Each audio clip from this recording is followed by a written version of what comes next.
we're moving up, right? I have a very easy job, and that is to sort of touch on a few of the themes we heard last night. I was inspired by the evening. I hope most of you, I think, probably were able to be there, but just a couple of points I wanted to pull out of the many eloquent and fact-filled presentations that we heard. But there was an overarching message that I loved hearing, because as we were putting this conference together, we had a question about whether we should set this goal. It wasn't a question that lasted very long, but the overarching theme we heard from everyone last night is we can do this in 5 years. We can do this in 5 years, and we have to make ourselves try and do this in 5 years. Imagine that those last kids that we didn't quite get to until we're in the 5th year, and if that doesn't motivate you to get there faster, I don't know what does, huh? If it was your kid, you don't want to wait 5 years. You want to do it now. So we heard that from Wes Moore. He reflected on the moral and community dimensions of childhood lead poisoning, and he said if we have young people 3, 4, and 5 years old, and they're already so hampered, so hurt, it's a moral stain on all of us, and a massive impediment and impairment for our communities to develop. He also said that how we fight for others, I love this, how we fight for others says everything about ourselves. Beautiful. Mayor Weaver of Flint issued her own call to action, and it was eloquent as can be. If we can't prevent what happened in Flint, she said, in all the other places where lead is a threat, we've failed a second time and a third time. We've made the same mistake all over again. We have to step up. We have to make sure no one takes our voice, as it was taken temporarily in Flint. We cried out, she said, for a year and a half, and no one acknowledged. In fact, everyone told us that everything was fine. Every level of officialdom said that. So we have to step up. There are 10,000 kids in Flint under the age of 9, all of them vulnerable to this exposure. We can't put the cost of fixing the problem over the value of our youth, our brain trust, she called them, and our future.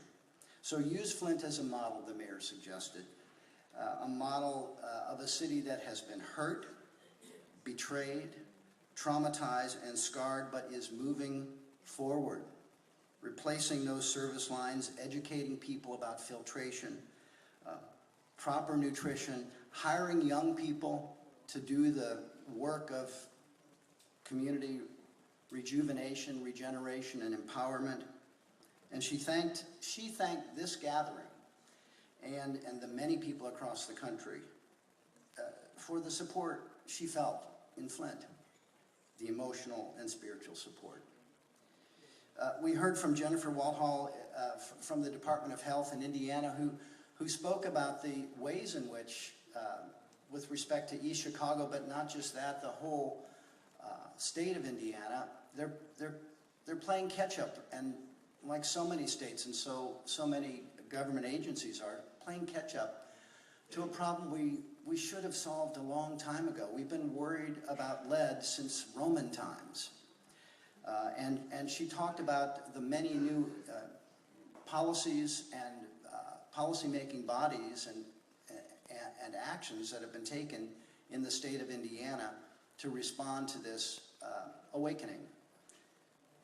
Former Governor of Maryland, Bob Ehrlich, gave us Leadership 101.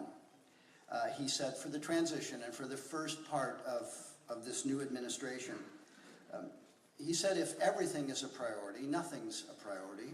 So we better do our very best to make sure that the issue we care about is a priority. There's going to be lots of voices, lots of position papers coming in, as he said, and we have to make sure that we're heard. And now is the time. And he said we can do this, and he spoke specifically about Ruth Ann and being afraid of Ruth Ann, which I think is a good position. Basically, most of us should be. But he spoke to the way in which she and so many others in this room have the ability to marshal facts and objectively, compellingly, and respectfully approach the new administration and speak to them about the compelling case we can make for investment, which he said is an overused word. Don't use it unless you can describe how that investment's going to pay a dividend. And the dividend, we all know, in the case of preventing lead poisoning, is enormous and quantifiable. Michael Bodekin spoke to the practical consideration, and he said, with a great deal of fact and reasoning and critical analysis, that it comes down to the importance of rental housing in many respects, and the importance of looking at every ownership structure, particularly the, as he described them, the mom and pop owners, who might just have a few units. They need to be educated, and then they need to be given the tools to do the work that must be done to make those places safe for kids. Baltimore Health Commissioner Leana Wen, she reminded us that fiscal responsibility is public health. They go hand in hand.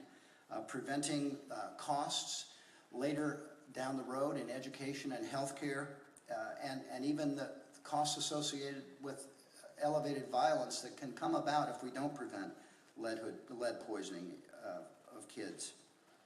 She said, people who are hurt people.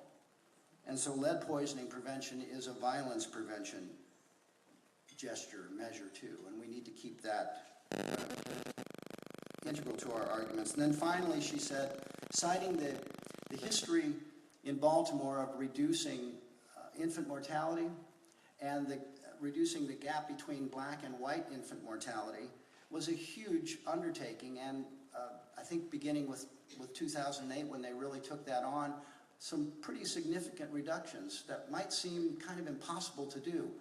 Again, a reminder, we can do big things because we have to do big things, and we have to do them with speed. There's no time to waste. And then finally, Alyssa Coyden-Shire, and if I mispronounced your name, I'm so sorry, but she was eloquent describing what Moms Rising is doing and has been doing in the aftermath of Flint, and operating at many levels. She described a 6 or 7 layer cake, and I have got to have dessert with this person more often, that Moms Rising is using, and it's I think a fitting way for us to remember we all have a role to play. At Moms Rising, it's everything from online advocacy to the very difficult and important work of educating and empowering and bringing leaders forward in the policy world, champions for us, for our work. And that's something that Moms Rising has done all through their history. So those were some of the lessons, some of the messages last night. 5 years, we can do it, and we have to do it.